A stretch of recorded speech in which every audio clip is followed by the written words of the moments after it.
Ladies and gentlemen, welcome to Lord Duncan's Rock and World. Tonight, we've got a very special guest, a Mr. Russell FAHNESTOCK from legendary punk bands Old Bull's Needle out of Denver, another cool band named The Blacksmiths, which was Black Sabbath and the Smiths combined, which is pretty... I forget the name of the other band you did where you're doing Slayer songs. Oh, that was Derailed, and yeah, we covered Derailed, that's right. Oh, they were fucking killer too. And of course, his alter ego, another country western singer he is known as Hoyt Clegwell. That's me. Which you can find on, is it iTunes? Bandcamp. On Bandcamp. Find Hoyt Clegwell songs on Bandcamp. Yep, he's done along with... go ahead. Well, I was going to say the HoytClegwell.bandcamp.com. It's all free. Nice. Very nice. And that's with good old Jeffrey, who's also been on the show before. Yep. Well, here we get going here. So where are you from originally? Colorado or where else? No, I was born in Los Angeles, as the natives pronounce it. Holy shit, dude! I was born in East LA. Technically east of LA, east of East LA, in a little town called Fontana. Then my parents lived in Pomona. Oh yeah, that's all part of the Inland Empire nowadays. Right, and that's where Pomona's where Sammy Hagar is from. Oh, is that right? Yep. Whose dad apparently was a legendary boxer / punch cop out and go to jail type of guy. But anyways, so how about heritage? You know any of your roots at all? Oh yeah, I'm German and Polish, so I'm efficient, but I'm kind of dumb about it. Very nice. Also, what's Oklahoman and Chicagoan and Arizona. Okay, very nice. I lived there briefly in Prescott when I was little. Oh yeah. And, then Minnesota for a long time before going to Colorado for 25 years. How about what's your favorite music? I assume some of the same stuff. Favorite music or concerts, or you got any concert stories as well? Well, I know you like the Smiths as well as punk rock and all the hard rock, Black Sabbath stuff we all love. But I do know you like the Smiths because you, as a lead guitarist, you can appreciate the genius of Johnny Marr, of course. Johnny Marr is a phenomenal guitarist. As far as guys that a lot of texture and lots of good structure in his stuff. But as far as music goes, I like both kinds of music, country and western. And then Norwegian black metal. We got both country and western. No, big metal guy. I'm just now starting to think 90s country was okay, kind of cool. But going backwards from 90s, love that country western and I love go ahead. I like Hank Jr., Hank Sr. There's 4 generations of Hanks that are. Yeah, there are now. Yeah, there are 4. In fact, the 4th one was doing Bad Brain covers, country western style. But really, yeah, it was. Hank 1, 2, and 3, and then 4 is just now starting to surface, which I don't know too much about. But I party with Hank 3 after an Ogden show, and I woke up way out west, out by the foothills up there off of West Sims and all that. At like 4 in the afternoon, I'm like, where the hell am I? And it was like 100 degrees, and I had to take like 3 buses to get home. God, was that painful.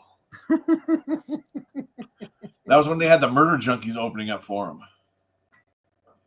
And that fat, overweight, disgusting, even fatter than me drummer was wearing no shirt, showing his blubber, and wearing nothing but see-through pink tights. You could see his fat ass and his junk and everything. It was just absolutely disgusting. Any concerts you've been to lately, or anything you get on the horizon? Well, actually, going to see the Jeff Tate's Operation Mindcrime. Oh, beautiful! Yeah, it's over at the Gothic, and that's next month.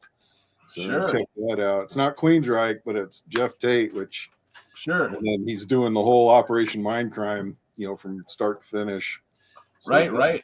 That'll be pretty neat. But as far as like concerts that I remember, or things that weird that happened. There was one. Remember the Rock Tots? Yeah, I remember that. The guy ran the sound, so they were always like twice as loud as everybody. Yeah, Jimmy West. But this is at 7 South, and they were playing, and they had a female bass player, and there were two guys in front of her at the stage, and they were heckling her or pissing her off or something, and she all of a sudden just took her bass neck up and just pounded into that dude's face, like from the stage, hit that guy. And he went down, and then the band stopped, and John Henry and Jimmy West were like all of a sudden just right up there with her, getting ready to brawl. But after that dude got popped in the face with their bass guitar, it was game over for him. was that the Lair when they had the stage all the way up to the bar? No, that was at 7 South. So they had okay. Like about 3.5, maybe 4 foot stage there. Sure. And so she always had good sound there too. Yeah. Yep, that was a memorable one. I remember seeing them at the Lair when the stage went all the way up to the bar. So the singer just reached down and grabbed a drink from the bartender just like that. And that was with Mike's old other band, the Crown Jewels. Oh, yep. That was like half the bar staff at the Lair and Mike. That's right. Yeah, it was Arrow and on drums and Matt on guitar and Tony on harmonica, even though you couldn't hear him the whole time, and it was probably not the right key, but it was still cool. Yeah, they were like the Lair house band, or at least that's right. I actually converted it from cassette onto a CD if you ever want a disc of it. Oh, of Crown Jewel show? Yeah. Oh yeah, I'd definitely be interested. I cut all the crowd shit out of in between, so it goes from track to track. So yeah, it turned out pretty good. I'll send you a copy. Yeah, please do. How about favorite food or junk food? I like a big old block of Velveeta cheese. Nice. With the little just the wire slicer. With the wire slicer and just shave off. Oh, there you go. Nice. Oh, and a Good Times number 4 with onion rings. There you go. Oh, dude, I miss Good Times. Oh yeah, got some good burgers out there at Good Times. How about a dream vacation or a vacation nightmare or maybe a touring nightmare? A dream vacation would be getting enough time off of work to clean up my basement. That would be my ideal dream vacation. Okay. Tours, when we were at the Old Bull's Needle, and we were going from San Diego, and the place we were supposed to play in San Diego was shut down by the city for one reason or another. So we get to the venue, and there's a notice on the door that says, shut down, no dice. So that night we head out to Texas, and I think we were going to El Paso, and the highway diverted us into Mexico. So we just by the detour ended up going into Mexico briefly, and then coming back into Texas. And we're in a white van with no windows, just the windshield and the doors, no back windows, nothing else. And going through Border Patrol with Kevin Post, who apparently had a shooter kit with him. Who knows what else? Right. And I was driving. It's the middle of the night, and the Border Patrol, he's shining his light in there, and everybody's passed out. The van smells like dirty socks, and he asked me these questions like, "Where are you coming from? Where are you going? And what are you doing?" And I answered him just like that. And he apparently that eased any suspicions he might have had, and he waved us through. But later, when I found out that Kevin was packing through that whole. They obviously didn't have any dogs there. Otherwise, they would have smelled it. Yeah, well, I don't know if he had enough, or even if he had any, because I remember I think he was running dry when we were in Los Angeles. But you know, those guys tend to find the stuff when they need it. But Right. We apparently got back into the country without issue, and it wasn't until a little bit ways later that I was like, wait, Kevin had what on him? we Shit. might have been in a Mexican jail still. Well, how far did you freaking have to go out of your way to get to San Diego? Did you have any gigs out there before that? Well, the way we had it set up, and I think this was the second tour, the second, probably the last tour Old Bulls did, where we went up to Montana and then Spokane, Washington or Seattle, down to Portland, San Francisco, Los Angeles, San Diego, and then out east via south out to Texas, where we did El Paso, Houston, and Dallas, I think it was. All right, so you're already kind of in San Antonio California already. What? Yeah, we were already in and out of California. Oh, okay, good. How about what are you doing for work these days? I'm driving a truck, so working for Ferguson, doing like interbranch transfers with appliances and stuff. So nice. I got a mountain route every Monday. It gets me about as far west as Glenwood Springs. Then I'll go about as far south as Pueblo and north to Fort Collins and probably east about Tower Road, which ain't that far out. But sure. No, I like it a lot. It's a nice, relaxing job, and get to I got a headset and I tune in your show, so I don't get the video, but I get the interview, and that's I've been catching up on your stuff there. That's cool. Thanks, man. Right on. I've been actually looking to get my some kind of CDL as well, because up here it's like there's not a lot of jobs where you don't have to be on your feet all fucking day, and I'd rather be driving for a chunk of it so I can at least, because I got osteoarthritis in my knees. I'm like bone on bone, so I can get my knees 8 hours a day. Most all that the big rig stuff's automatic now, so you don't even have to just that's cool. Go foot and your stop foot. You don't need to clutch or nothing like that. So I remember actually getting I was driving a Ford F450, hauling all these car batteries to used lots. And by the end of the first week, my fucking knees and ankles and feet were just killing me from having to pound down so damn hard on that fucking clutch pedal. I was like, sorry, dude, I can't do it. I'm sorry. Well, I'm dying. You get good, then you don't even have to use the clutch. You just time it out with the RPMs. And what's that called? It was still just a bitch to push it in. It was really, it was a lot of work pushing that damn clutch in. It was a bitch. No bet. I don't miss that one bit. How about, speaking of jobs, what your first job, or maybe you had an earlier job that absolutely sucked and you were glad to quit or get fired from it? Mine was shoveling horse manure. Oh, well, there's got to be a pony in there somewhere, right? Right.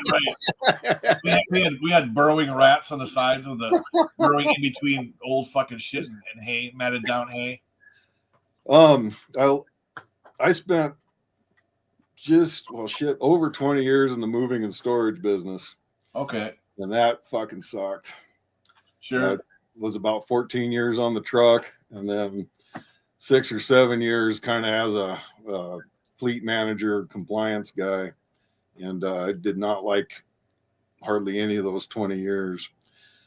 First job I had was just doing odd jobs around my neighborhood, like laying tile and sod and just shit a 14-year-old could do without fucking up too bad. Sure. But yeah, that pretty much made a career out of moving and storage. And right on. Well, kind of like the guy who's shoveling the horse manure, and his son asks him, "How'd you get into this line of work, Dad?" And he says, "Well, son, I just kind of fell into it." Yeah, right. No shit. Oh my God, I remember that first day. I was fucking gagging the whole time. Nasty old fucking shit. Anyways, are you a golf, bowling, billiards, or darts dude? Darts dude. Nice. That's pretty fun. Yeah, you know, they tore down our favorite bar on Evans in Colorado. So and that's been several years back. So my game's like which really one was there? It was called The Retreat. Oh yeah, okay. And it was like kind of behind that Deadbeat Club. All that shit. Sure, yeah. Oh yeah, the old Deadbeat. All that shit got leveled except for that liquor store. But yeah, it's all big giant apartment complex now. But we used to get all rounded up and head out to the Retreat because it was nice mellow bar and they had Bristol boards and we'd shoot the hell out of that place. Nice. How about your first car? First car was a 1986 Ford Ranger, little 5-speed 4-banger, 2-wheel drive. Cool. I drove that fucker from Southern California out to Maine and then back south along the East Coast and then back to Junction. Wow. Yeah, that's a nice trip. Yeah, after I got out of high school, I got a full-time job, and I think that truck was like $6,000. Had it paid off in 3 years, and then once I paid it off, I quit that job and took off across the country. Nice. Yeah, it was a good time. Well, that was, you said right after high school? Well, I graduated in '88. And okay, all right. Okay, so this is before the Denver and the Old Bull stuff then. Well, yeah, actually, when I ended that trip in Junction, and then I got back together because I met Tim and Mike and Jeff and those guys my senior year in Grand Junction for high school. Cool. Yeah, I was class of '88 as well. So we're baby boomers. No, I mean we're Gen Xers. I mean that's right. Don't go. Yeah.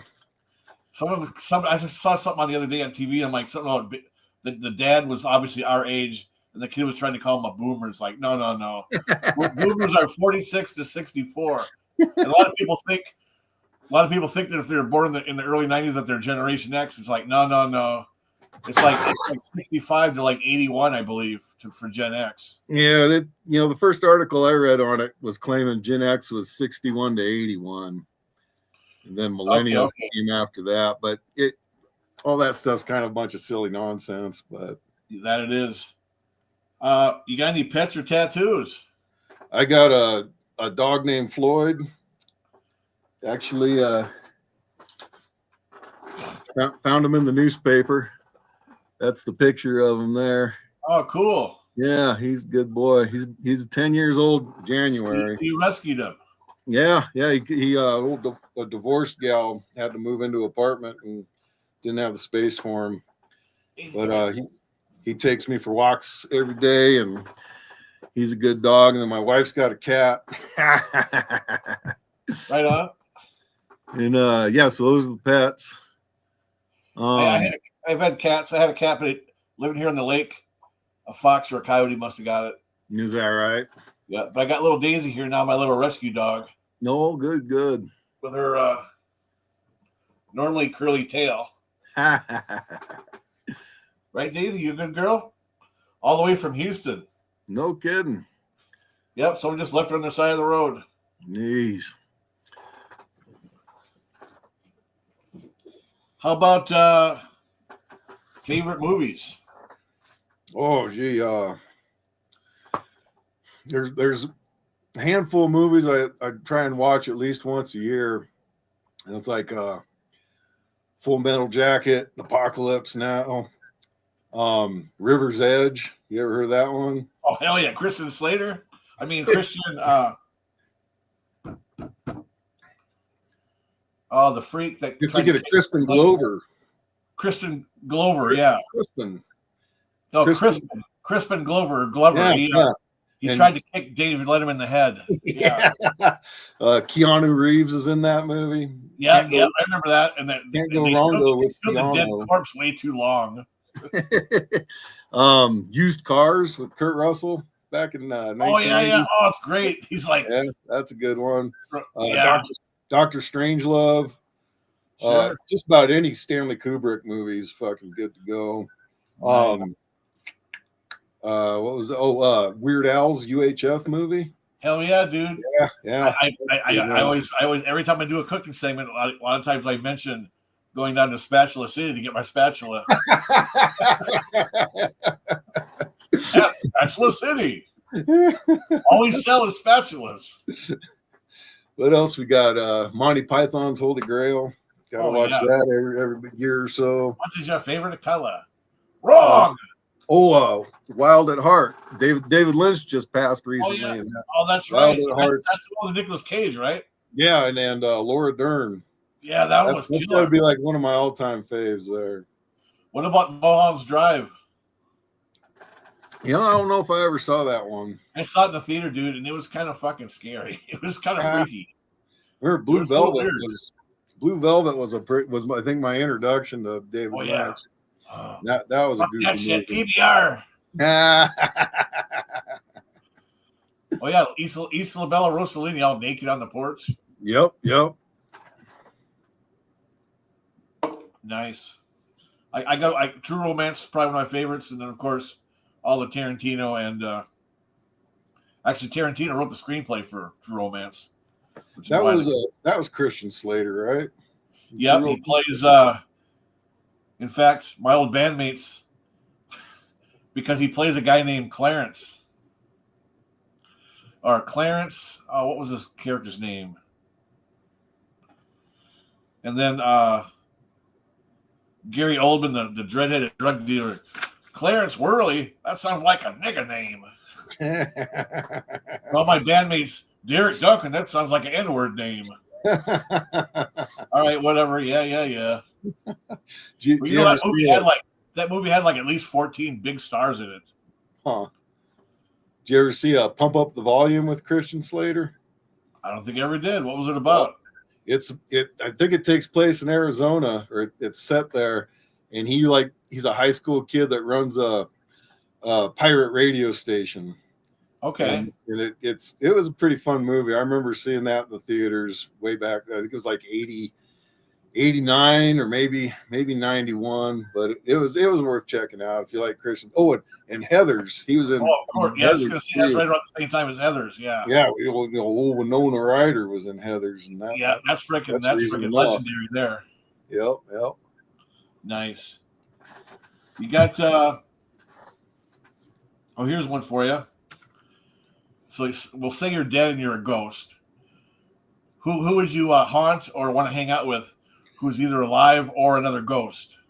All right. Well, I've given this some thought, Derek, and I think I'd probably want to haunt Aubrey Plaza, or a Cybertruck, or better yet, dude, I'd like to haunt Aubrey Plaza's Cybertruck. That would be the. Dude, she's fucking awesome.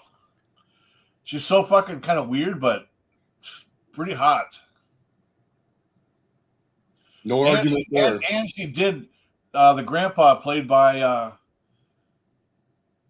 De Niro in that fucking movie. We need wedding dates or whatever. Yeah. I vaguely remember that. Yeah, that's classic. How about you got any absolutely bizarre, crazy stories you want to tell? Shoot, nothing that outrageous ever happens, but well, here, actually, you know what? Tell you what, we're going to take a short commercial break. Please follow us right after these ads. Okay, and we're back.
Okay, and we're back.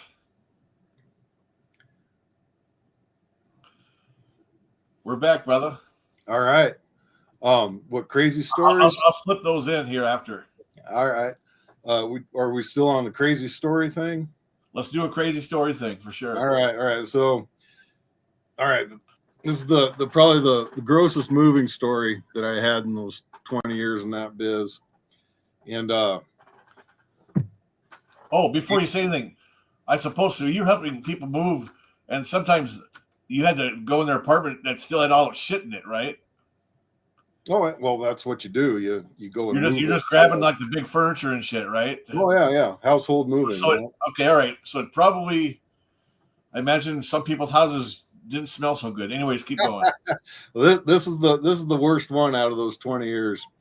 So in the afternoon, you often got dispatched to an afternoon job, which is supposed to take, like 4 hours or something like that if you finished up your job early.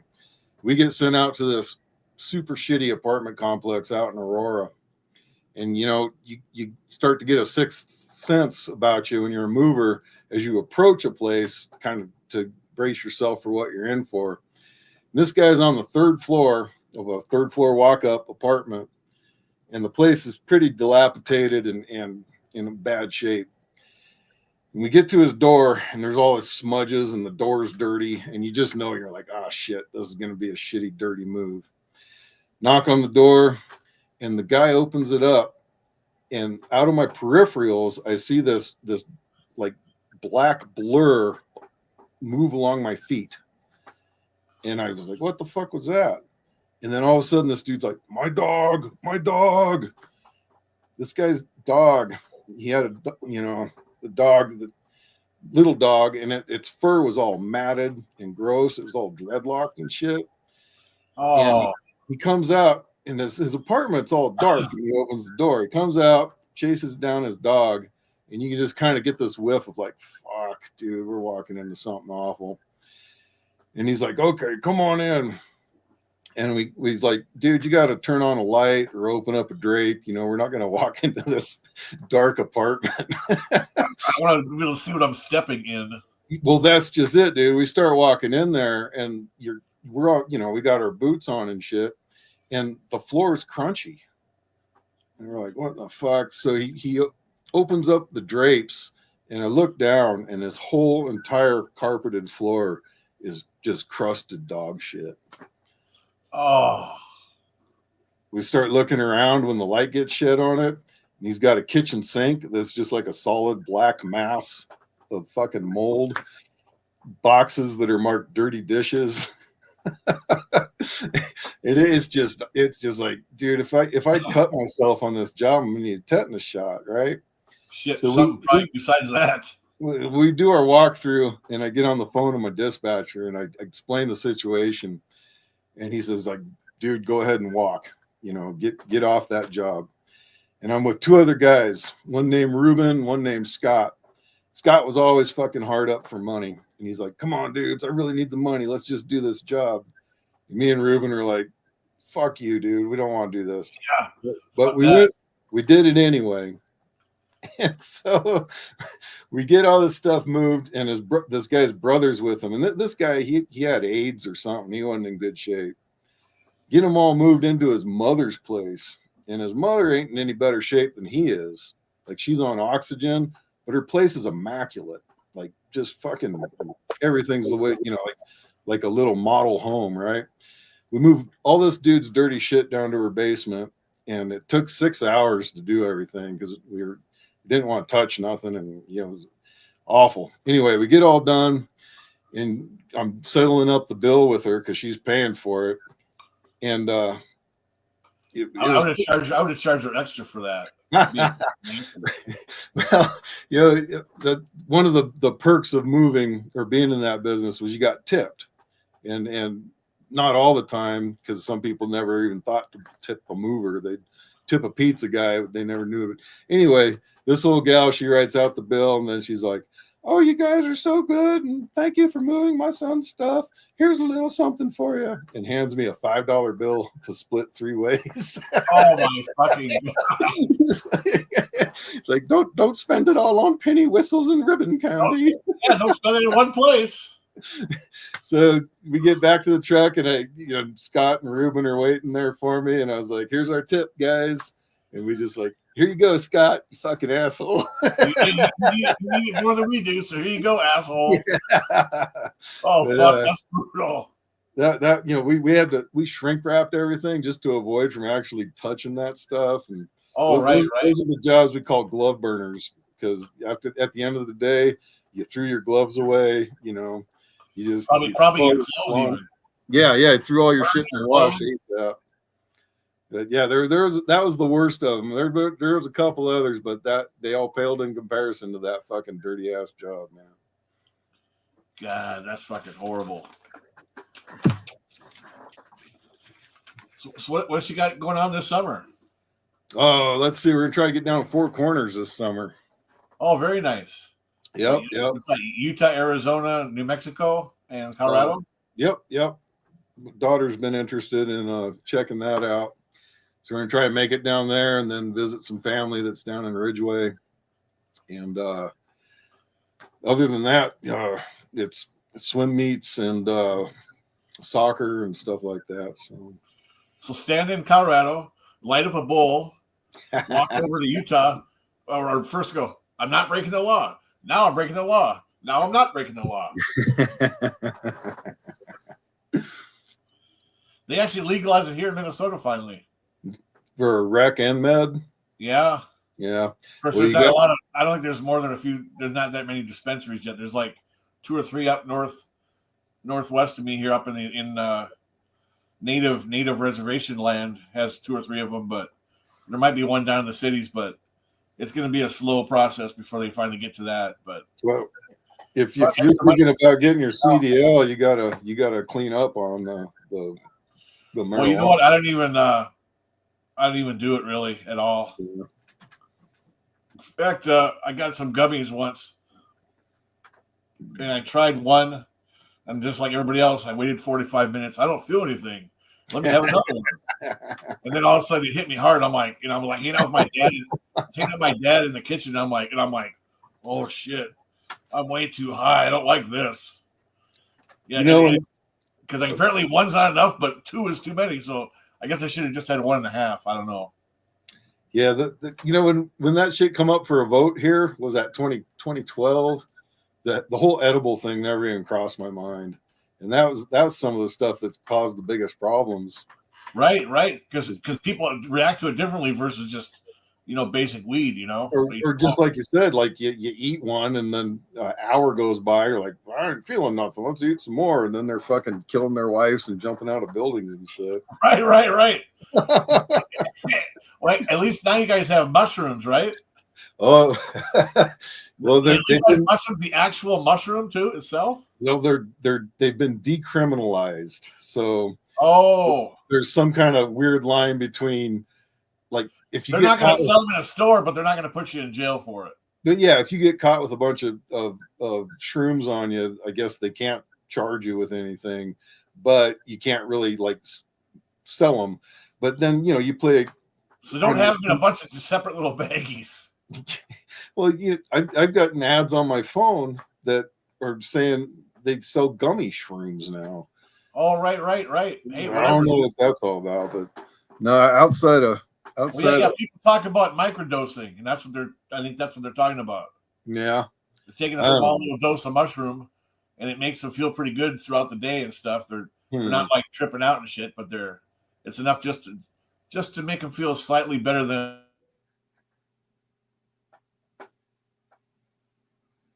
Oh, you're frozen. There you go.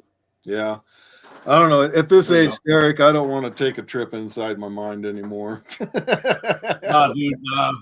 Been there, done that. Been there, done that 30 years ago. Yeah. It's like not really. A little actually afraid of what I might find in there nowadays. Right. So how you got? Are you into your hockey team out there? Besides, obviously, you're a Bronco fan, right? Oh yeah. I'm a fair weather fan when it comes to hockey. So if the Avs are in the playoffs, I get tuned in. But man, what's the hockey season last like 9 fucking months? It's long as hell. That's a long haul, bud. Same with basketball. Yeah, I mean, baseball's like 6 months. Baseball is like every fucking day, which is insane. Shoot, they just had their Rockies just had their first spring game earlier this week. So that's we just had ours today. February to October with baseball, and I keep tabs on it, but mostly in the paper and shit. I don't tune into games very often. So, did you have a baseball team before the Rockies got there? Growing up in Orange County, it was Angels. My dad. That's right. My dad took me to probably like a dozen or so Angel games as a kid, and those were always fun. That was back when old Rod Carew and Reggie Jackson, I think, was back or was with the Angels. That's Rod Carew after he was a Twin. Yeah, Nolan Ryan, I think, was an Angel for a spell there too. Wow. We actually stole Rod Carew from the Yankees. They were this is before they had drafts and shit, Yeah. So it was just like every man for himself. The Twins heard that the Yankees were trying to get him, so they fucking invited him to some deli and like offered him like an extra $100,000 or something. He had him sign the contract right there at the sandwich deli. And like right before he got he was like on his way to the Yankees place. They stopped him on the way there to deli and had him sign a contract with them instead. Yankees. That's funny. And now I can't believe it. The Yankees are actually gonna get they're lightening their reins on facial hair. Can you believe it? Kidding. Yeah, they're like, it's because of Juan Soto, who they tried to get from the Padres, right? And he was like, I don't want that fucking shaving bullshit. I want to be able to grow shit if I want. And that's what it did. So now they're like, oh, you can have a whole beard as long as it's trimmed. Yep. Because they didn't get they're so ass hurt that they didn't get Soto. And he went to either the Mets or the Red Sox. So either way, that's pretty funny. I'm a diehard Twins fan, have been my whole life. So Twins and Vikings, right? That's the World Series in 87 and 91 at least. Yeah, that was pretty fucking righteous. And actually, they went in '65 when Jim Cott was pitching against I believe it was against the Dodgers when the Dodgers had Bob Gibson pitching. So that was pretty fair. But actually, we lost that because Jim Cott got hurt, our best pitcher. Well, it could have gone either way in Game 7, I think. But oh well. Technically, the Twins franchise actually won the series in 24, lost in 25, and lost in 33. But that's when they were the Washington Senators. Huh. But it's the same franchise, technically. And then, of course, the Senators, then Washington had the Senators again, and then they moved them to the Texas Rangers, became the second version of the Senators. So I once met a Senators fan, and he was like, "Fuck you, Twins, and fuck you, Rangers." I lost both my teams twice. He was obviously an older guy, but either way, he's like, "Fuck both of you." Like me and Jeff got to go see the Twins at Mile High Stadium before Coors Field was built. Yeah, that was Rocky's inaugural season was played at Mile High. Yeah, I remember I'd won tickets off the Fox radio. Yeah. And we went, and I remember we were in the stands and we were smoking cigarettes in the stands. Yeah, back when you could do that. You remember Jeff Friend? Everybody called him Pedro. Yeah, Pedro. Yeah, he actually had tickets that first season and took me to a Rockies game at Mile High that very first year. Yeah. I guess I probably didn't know him. I probably didn't know him too good that first year, but how the hell he got tickets? He was like working at an Arby's or some shit. He's like, "Hey, you want to go to a baseball game?" Like, "Fuck yeah, let's go." Sure. Hey, he was very, very resourceful. Pedro. Yep. Yeah. He was a bit of an odd cat, but I wish I could get a hold of him. I wish I could get a hold of him because I'd love to interview him. shoot, dude, Miller might be your best chance at connecting those dots. No, I asked him. He's got no clue. Last I heard, he was like in Arizona caring for his dad, but that's like, oh, okay. That so I know he had 10, 12 years old now. I know he had a totally cush job. Leave it to Pedro to have a super cush job where he was doing like the midnight graveyard shift at like a place for retarded citizens. Yeah. I think it was that. Most of the time just watching TV. Then every now and then one of the retarded fellows would get up and walk around and try to do something. He's like, no, you need to go back to bed now. Or you play cards with him for a minute, then they'd send him back to bed. And that was the whole gig. We're just hanging out, watching TV all night. That dude is super funny, dude, because back when we were in Junction, he was working at Coors Ceramics. And if he didn't want to go to work, he'd come up with these elaborate stories. And then he'd, because you called it in on a telephone back before cell phones and shit. But he'd go out and he'd do a bunch of chin-ups. So he was all out of breath. He's like, my sister just got in an accident. I can't come into work. Oh my god. He was a master of calling it in, man. That's freaking righteous, dude. Well, hey, Pedro, Jeff Friend, if you're out there, anybody knows a Jeff Friend, spelled Geoff, friend, have them get a hold of me. They can just go to my channel, leave a comment somewhere, or leave a voicemail, or buy a shirt, whatever. Yeah, let Pedro know we're looking for. And by the way, his nickname was Pedro because we already had another Jeff. So we called him Pedro because we already had Jeff Miller. Yeah, old El Jefe. Yeah, that's funny. Last bit of information I heard was it's got to be maybe even 15, 20 years ago now. That last time I saw him was at Stinkfoot Steve's bachelor party. Nah, was that the one that Dacian ruined? Well, I wasn't at the ruining part. I only made it through the lair, and then you guys met at the lair, and then went to Streets, I think. And after that, I had to take off because I didn't have any cash. So you guys went to a strip club, I think. After that, how did Dacian ruin it?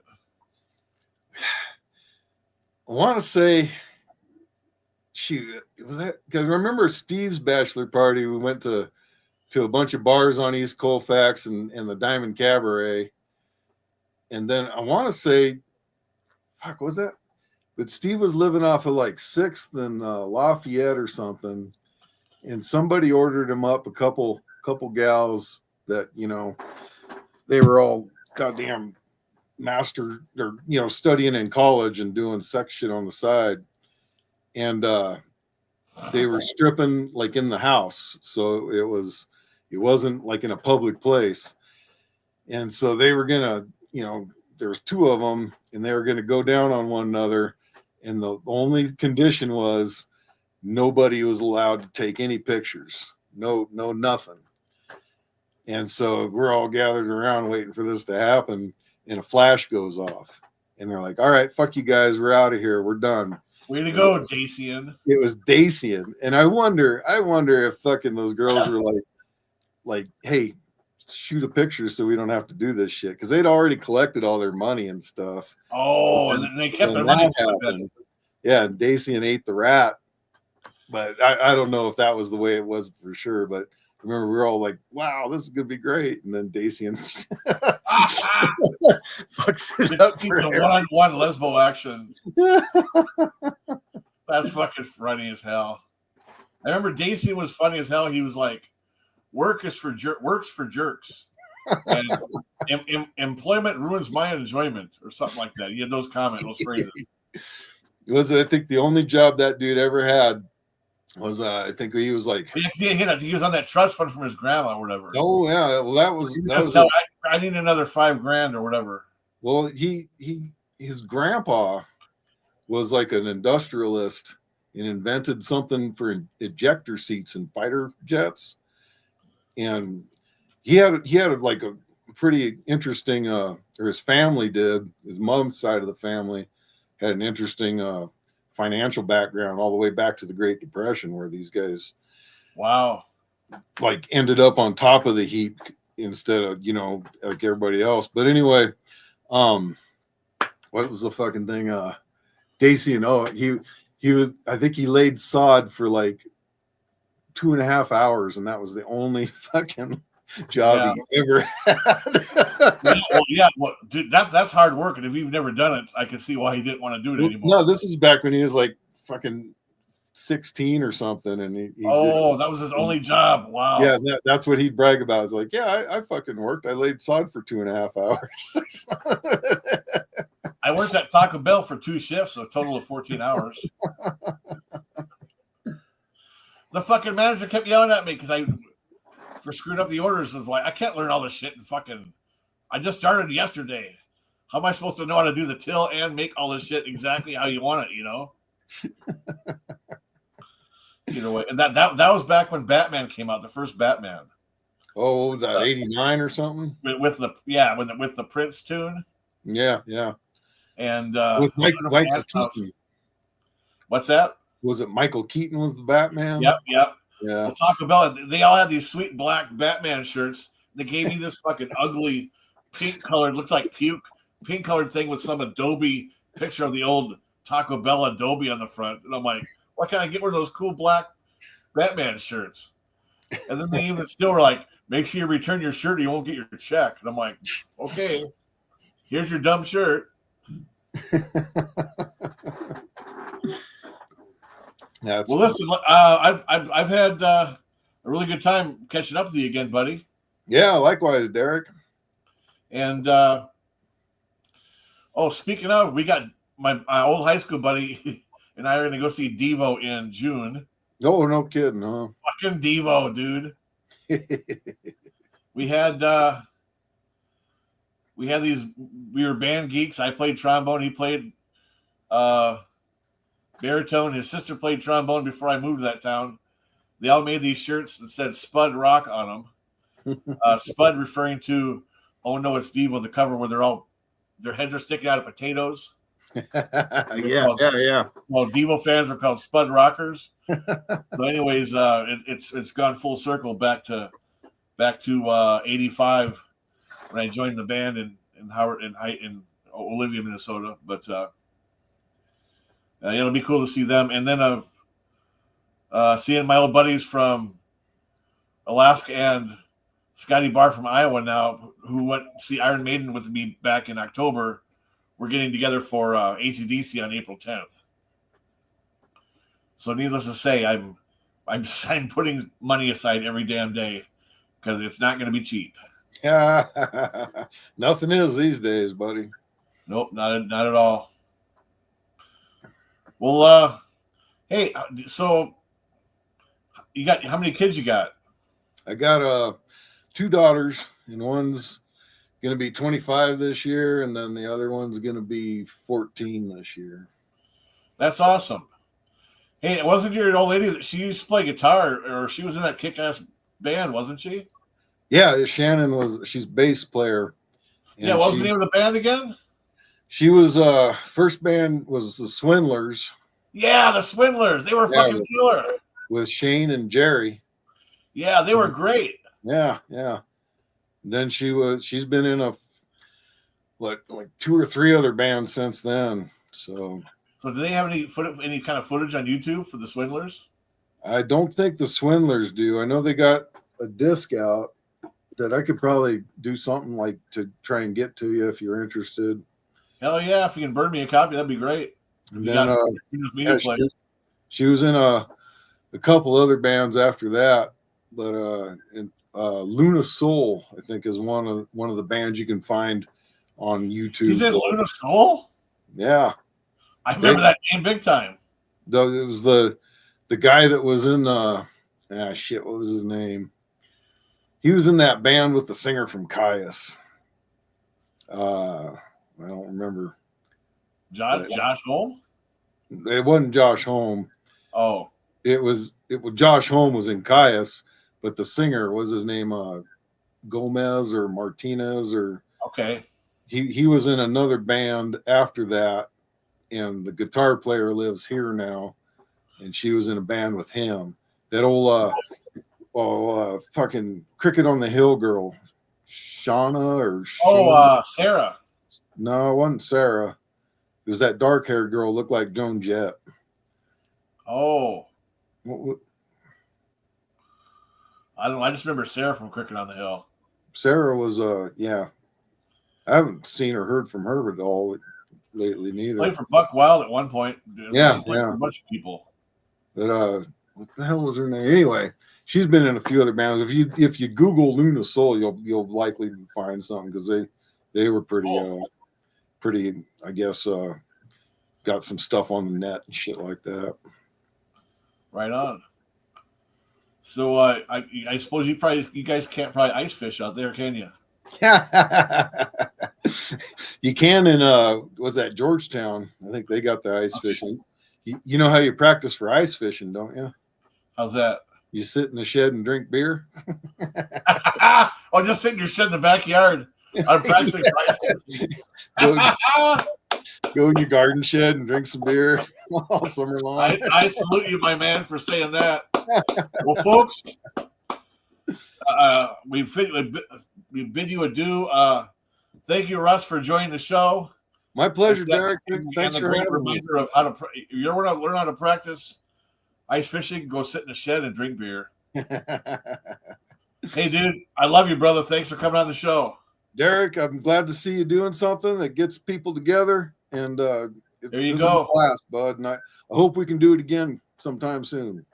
Absolutely. Now, don't hang up. I'm talking to you for a second. But I'm all right. Now, folks, that's a wrap. Catch you guys later. And as like I always say in my coaching segments, rock on. As long as you rock on, the world will go on.